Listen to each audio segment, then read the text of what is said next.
Bismillahirrahmanirrahim. Assalamualaikum warahmatullahi taala wabarakatuh, ya. Semua pelajar-pelajar tingkatan 1. Okay, first and foremost, as usual, betulkan niat belajar lillahi ta'ala. Then you have to have this book in front of you. Okay, buku tak sekolah. And then kita dah start pada bab 5, iaitu jirim. Malah saya telah buat dia punya intro ataupun pengenalan dia sampai pada muka surat 140, ya. So untuk 140 and before that you have to refer to the previous videos, ya, video sebelum ini. Okey, hari ni kita akan masuk sifat fizik jirim, ya. Okey, kalau lupa apa itu jirim, lihat balik pada muka surat 138, ya, yang dikatakan jirim boleh dalam peringkat pertama, ya, didefinisikan sebagai semua benda yang mempunyai jisim. First, jisim. Second, yang memenuhi ruang. Yang kedua, dia penuhi ruang. Itu adalah jirim. So kita telah buktikan juga tentang benda hidup dan benda bukan hidup mempunyai jisim dan memenuhi ruang. Okey, so dalam rajah 5.1 tentang tanah, ya, kita dah buktikan. Kemudian juga air dan tauge. Okey, so today kita lihat today kita lihat muka surat 140. Dalam B itu adalah untuk menunjukkan bahawa udara juga, ya, walaupun tak nampak, udara juga adalah mempunyai jisim dan memenuhi ruang, ya. Saya dah explain eksperimen tu pada kelas yang lepas. Okey, hari ni kita masuk sifat fizik jirim. Dia ada dua sifat fizik jirim dalam muka surat 140 dan dibandingkan dengan 141, which is sifat kimia jirim. Dua benda yang berbeza. Okey, so kita lihat yang sifat fizik jirim dulu. Setiap jirim mempunyai sifat-sifat fizik yang tersendiri, ya. That means yang lain-lain yang Allah cipta kita nampak kat dunia ni, sifat fiziknya tak sama. Apakah yang dimaksudkan dengan sifat fizik? So, lihat takrif sifat fizik ialah kualiti yang dapat dikenal pasti dengan menggunakan 5 deria manusia. Kita mata, melihat, telinga, mendengar, hidung, bau, semua itulah, ya, lidah, merasa, kulit dan sebagainya lah. Okey, 5 deria manusia atau menggunakan alat pengukur. Okey, so sifat fizik jirim bergantung pada jenis bahan yang membentuknya. Dia terbentuk daripada apa? Itu maksud dia. Okey, persoalan seterusnya tentang kayak tu kita tinggalkan. Kita lihat muka surat 141, rajah 5.3 tentang sifat-sifat fizik jirim. Okey, bila sifat fizik ni kita guna 5 deria tadi, atau kita boleh ukur sukat, ya. So, first kalau tengok periuk ni belah kiri tu, pemegang periuk ni logam juga ke?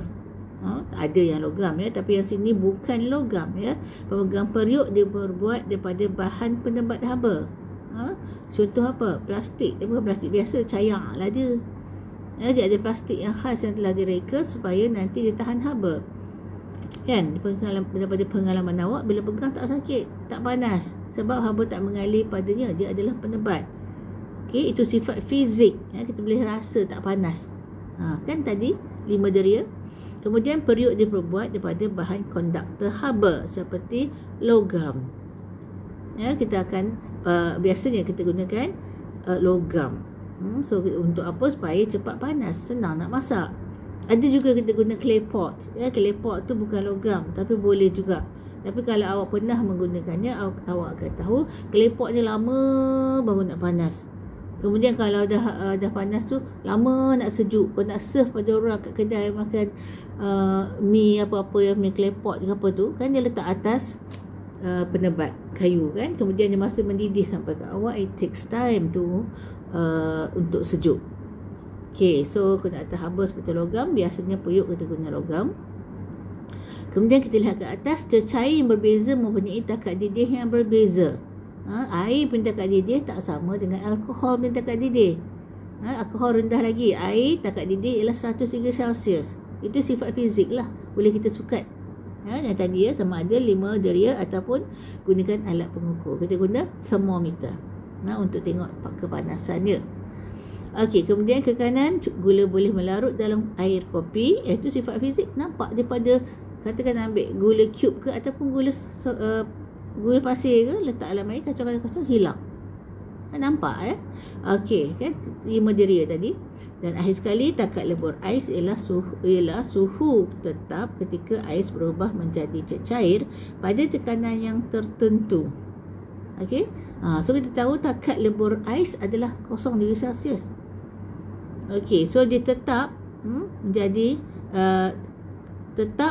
ketika ais berubah menjadi cair, tetap kosong. Itu kita sukat. Kan dah dikata sama ada guna deria kita ataupun alat pengukur. Kita guna termometer, tengok sama kosong sampai baru semua cair, baru dia meningkat balik suhu. Daripada ais tadi kosong, kemudian dia nak cair tu kosong sampai degree Celsius, maksud saya, sampai dia meningkat balik.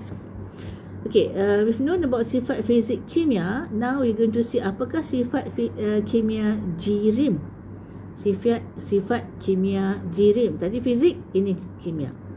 Okey, selain sifat fizik, setiap bahan juga mempunyai sifat-sifat kimia yang tertentu. Tak bisa untuk sifat kimia ni tak nampak oleh deria, 5 senses tu, 5 deria tu, dan tak boleh disukat. So, apakah yang dimaksudkan dengan sifat kimia? Okey, look at the definition. Sifat kimia suatu bahan menunjukkan tindak balas sesuatu bahan itu berubah menjadi bahan yang berbeza. Tindak balas sesuatu bahan. Kita tak nampak dia punya tindak balas tu, tapi jadi berubah lain. Contohnya basikal awak, gambar bawah tu pun gambar basikal, letak kat luar rumah, biar lama-lama kena hujan, kena panas, lama apa jadi? Cat yang terkopik dan lama berkarat. Lama berkarat. Itu adalah sifat kimia. Sebab awak tak nampak macam mana dia tukar bentuk daripada bentuk logam besi menjadi karat. Okey, nampak dah jadi je. Macam mana berlaku tak boleh tengok, tak boleh nak sukat. So, sifat kimia ini bergantung pada tindak balas yang berlaku terhadap sesuatu bahan. Okey, jadi bahan lain yang berbeza sebab tindak balas berlaku. Memang sifat kimia ni lebih sukar untuk kita nak tengok, sebab dia bukan macam sifat fizik. Fizik boleh 5 deria, rasa, bau, dengar dan sebagainya. Okey, berbanding dengan sifat kimia yang tengok hasilnya sahaja.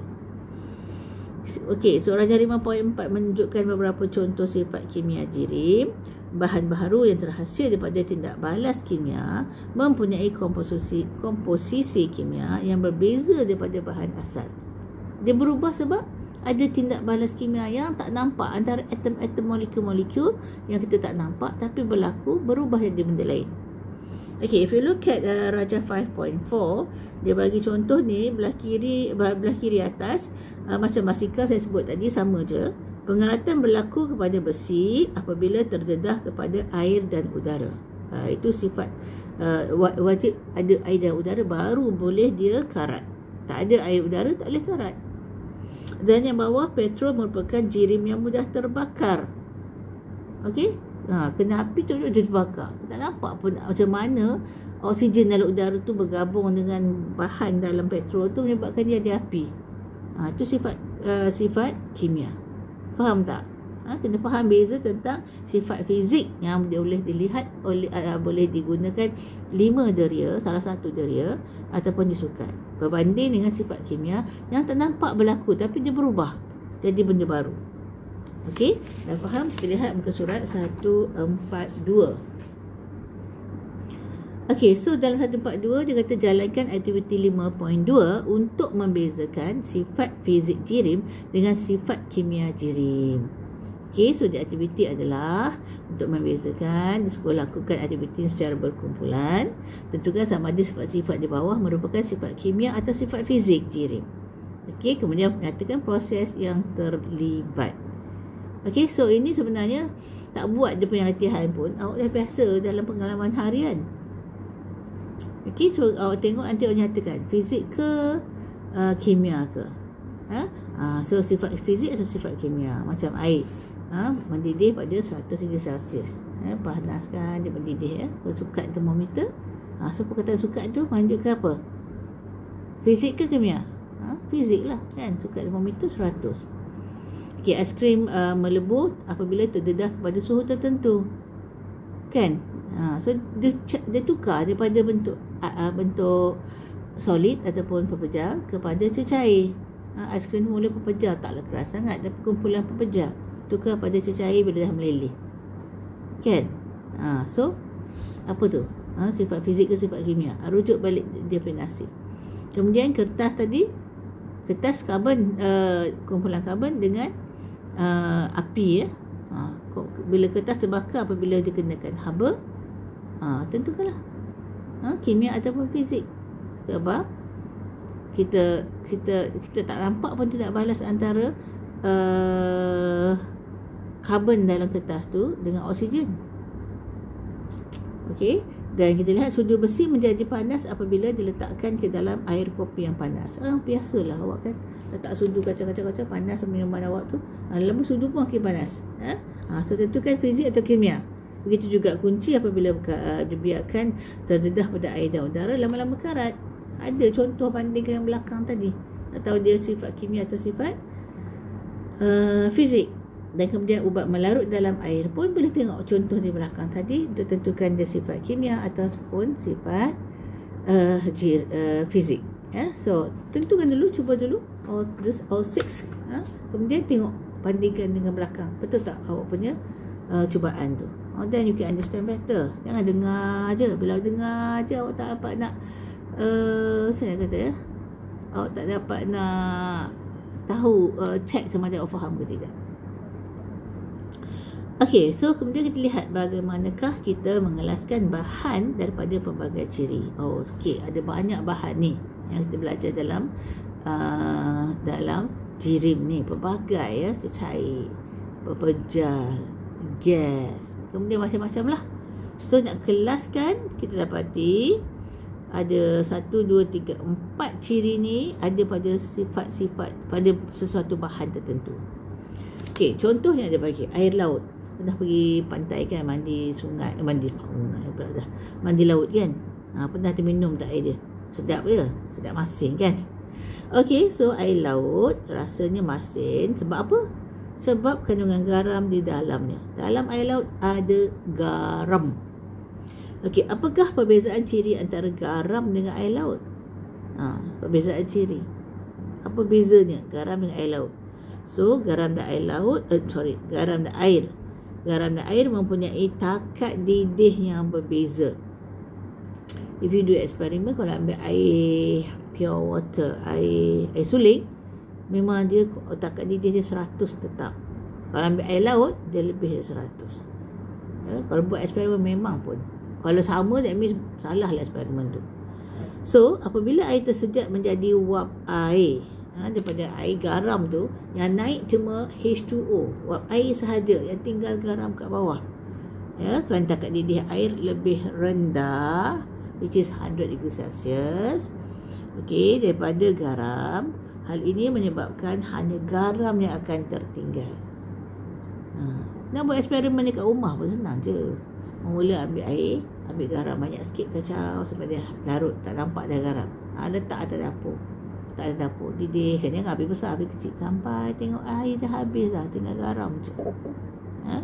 Okey, so kita dapati hal ini menyebabkan hanya garam yang akan tertinggal. Kita dapat mengelaskan pelbagai jenis bahan berdasarkan ciri-ciri yang berikut. So banyak jenis bahan kat dunia ni, semua Allah sediakan untuk kegunaan kita.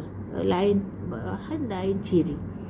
Dengan ciri-ciri yang kita tahu itulah, daripada kajian sains, kita mereka cipta teknologi mengikut kegunaan yang kita perlukan. Okey, so kita dapati ada 4, iaitu pertama, ketumpatan. I think all of you experience this. Pergi kedai order apa? Let's say order orange juice. Aisnya tenggelam ke timbul? All of you can answer kan? Aisnya timbul. Sebab itu adalah menunjukkan ketumpatan. Air dan ais adalah berbeza. Walaupun pada mula-mulanya bendanya sama.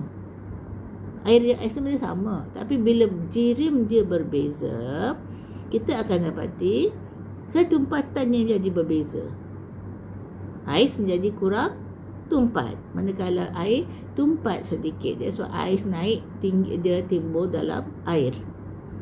Okey, takat lebur. I mention tadi kalau air suling, pure water, kita didihkan, dia akan didih pada 100 degree Celsius. Tapi bila kita dia ambil air garam, it's not 100. It's definitely a little bit more. Tinggi sikit je. Tu takat lebur dia. Ya Allah. Awas saya explain takat didih. I'm so sorry. Takat lebur ialah dia tukar daripada cecair daripada pepejal kepada cecair, takat lebur. So that means ais tu tukar pada air. Ya, kalau air suling memang 0 degree Celsius. Lepas tu dia akan cair pada 0 degree Celsius. Tapi kalau air tu ada garam, it's going to be less than 0 degree Celsius. Takat didih yang tadi saya dah explain tadi tentang takat didih, antara 100 dengan 100 lebih sikit air biasa dan air garam. Dan ketelarutan pun ada beza. Contohnya awak mengecat pintu kan, bukan cat dinding dia water base.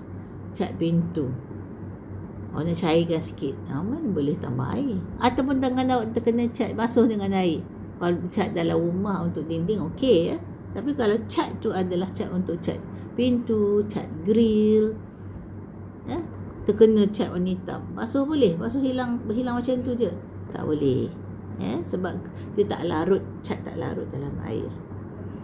Okey, so gambar foto 5.3, garam dapat diasingkan daripada air laut melalui proses penyejatan. Ya, so bila penyejatan tu apa naik? H2O dia, air tu, molekul air tu naik ke atas, naik ke langit, nanti terkondensasi jadi jadi awan, banyak wap air naik tu, lepas tu terkondensasi jadi hujan, turun. Okay, so that is page 142. Let's see page 143. Now we're talking about ketumpatan yang saya sebut tadi, tentang kalau letakkan ais dalam air, ais akan timbul. Okay, I think most of you juga pernah buat air, letak minyak. Minyak duduk bawah ke? Air duduk bawah? Definitely. Air duduk bawah, minyak naik atas. Sebab apa dia macam tu? Terpisah. Sebab berbeza ketumpatan. Air lebih tumpat daripada minyak, ataupun minyak kurang tumpat daripada air. Okey, so kita lihat definisi dia. Ketumpatan sesuatu bahan ialah jisim per unit isi padu bahan. Kau nak banding, kita kena jadikan dia isi padu sama. Boleh banding. Mana Acik nak banding budak form 1 dengan budak form 5, budak jajah 1 dengan budak jajah 6? Mana Acik nak banding berlari pun saja kan? Tentulah budak jajah 6 lari, budak jajah 6 tu lagi laju daripada budak jajah 1. Saiz badan, tentulah budak form 5 lebih besar dia daripada budak form 1. So bila nak bandingkan, we have to make it sama. So bila sama tu, kita akan lihat dia punya formula ketumpatan ialah jisim per unit isi padu bahan. Jisim tu yang mesti timbang lah, tengok berapa. Benda tu mesti sama lah. Walaupun air, kita make sure pengiraan dia adalah sama dia punya isi padu dengan, kata nak bandingkan kayu dengan air. Awak tahu dah, kalau pergi berkelah ke kat tepi sungai, nampak ranting akan timbul, kayu balak akan timbul sebab ketumpatan dia kurang. So nak bandingkan, kena bandingkan isi padu sama. Air sebanyak tu, mesti sebanyak tu juga kayu balak. Baru kita kira. Sebanyak tu sebab jisim dia akan tak sama. Bila kita timbang benda yang sama, tapi dia punya jisim tak sama. Macam bahasa biasanya berat dia tak sama. Tapi salah lah segi sains. Dia kena guna jisim. Sebab berat ni termasuk tarikan graviti dan sebagainya lah. Kita guna jisim. Ataupun berat ni tak sesuai sebab itu perkataan biasa, bukan perkataan saintifik. That's the easiest to explain to you. Okay, so isi padu bahan tersebut. So ketumpatan menentukan kebolehan sesuatu bahan untuk terapung atau tenggelam.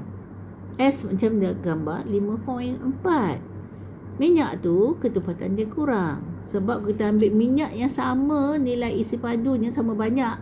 Perkataan nilai isi padu ni perkataan biasa sama banyak ya. Minyak dengan air, timbangkan. Mana berat? Kalau segi berat dia punya jisim tu. Mana berat? Perkataan biasa berat. Tadi sama banyak tapi berat. Air akan lebih berat sedikit daripada minyak. That's why minyak tu bila kita kira ketumpatan, jisim tadi yang timbang tu bahagi dengan isi padu yang sama. Biasa kita ambil 1 cm padu. Bermaksud kita jadikan dia 1 cm, 1 cm, 1 cm. Baru kita boleh bandingkan. Kita kena dapati yang bahan yang lebih tumpat tu dia akan lebih tinggi dia punya bacaan penimbang. Faham tak? Tak faham, patah balik video ni. Dengar balik apa maksud dia. Okey, so kita lihat jadual 5.1. Contoh bahan yang dikelaskan mengikut ketumpatan. So, I think you do not know it's glycerol. Tapi dalam makmal tengok ke tahu if you do the experiment. Okey, kalau petrol tahulah kan, isi minyak kereta ayah mak awak tu kan. Okey, dengan mercury tahulah kan, which is dalam thermometer. Okey, cuba lihat. Kalau kita campur letak mercury, kita letak petrol, mana yang timbul? Yang timbul ialah yang kurang tumpat. Yang tumpat akan tenggelam. Lebih tumpat tenggelam. Mercury duduk bawah sebab dia logam sebenarnya. The only logam yang bentuk cecair. Logam lain semua pepejal. Satu je bentuk cecair, which is mercury dalam thermometer tu. Bukan yang merah, thermometer yang merah tengah tu. Kalau yang merah tengah tu dia guna alkohol. Kalau yang warna silver tu, warna perak dalam tu, itu adalah mercury. Okey, so mercury akan duduk bawah. Okey, sebab dia lebih tumpat. Manakala kurang tumpat ialah petrol, dia duduk atas. So nak bandingkan tu mestilah volume dia sama, isi padu dia sama. 1 cm padu baru boleh banding. Kalau satu banyak satu sikit, orang kata sebab tu banyak, memanglah dia jadi duduk bawah contohnya. No, it's not banyak sikit. It is dia punya jisim bahagi dengan isi padu. Kemudian campuran pasir dan air. Your everyday experience you know. Ataupun pergi sungai tengok pasir duduk bawah ke air duduk bawah. Definitely, pastinya pasir kat bawah, air kat atas kan. Sebab kalau kita buat eksperimen, kita bandingkan dengan isi padu yang sama, kita akan dapati memang nilai pasir punya ketumpatan lebih tinggi berbanding air punya ketumpatan. So for your info, untuk air memang air ketumpatan air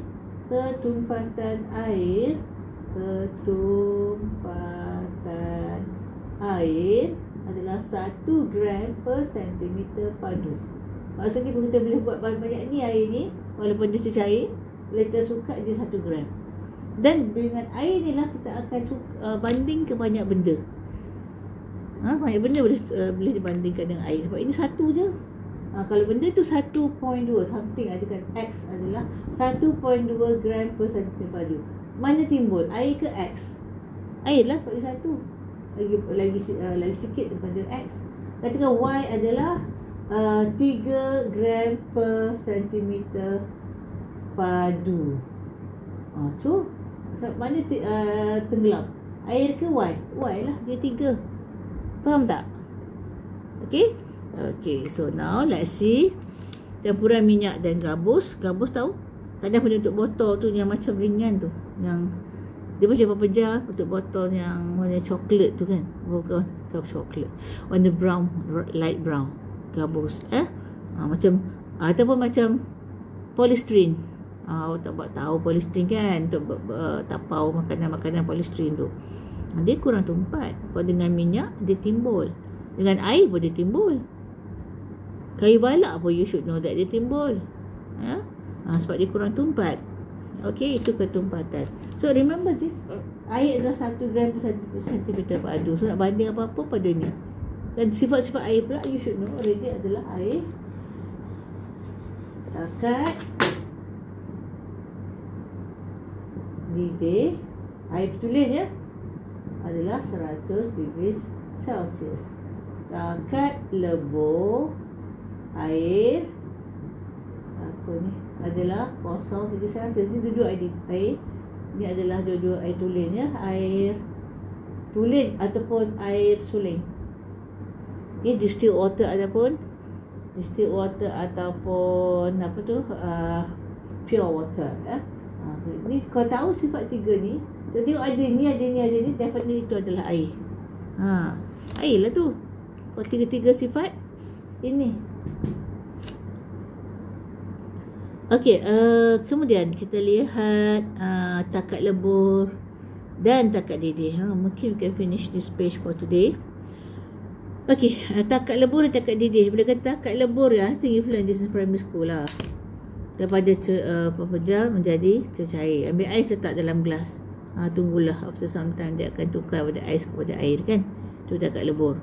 So, ialah suhu apabila keadaan pepejal bertukar menjadi cecair. Pepejal kepada cecair, takat lebur.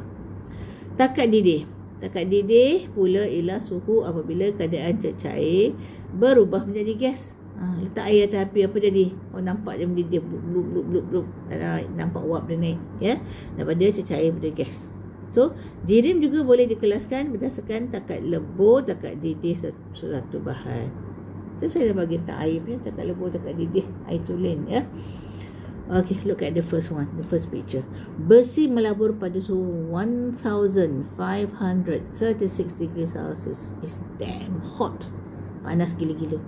Tahu tak siapa Nabi apa yang boleh buat baju besi dengan jari je? Dengan jari je. Nabi apa?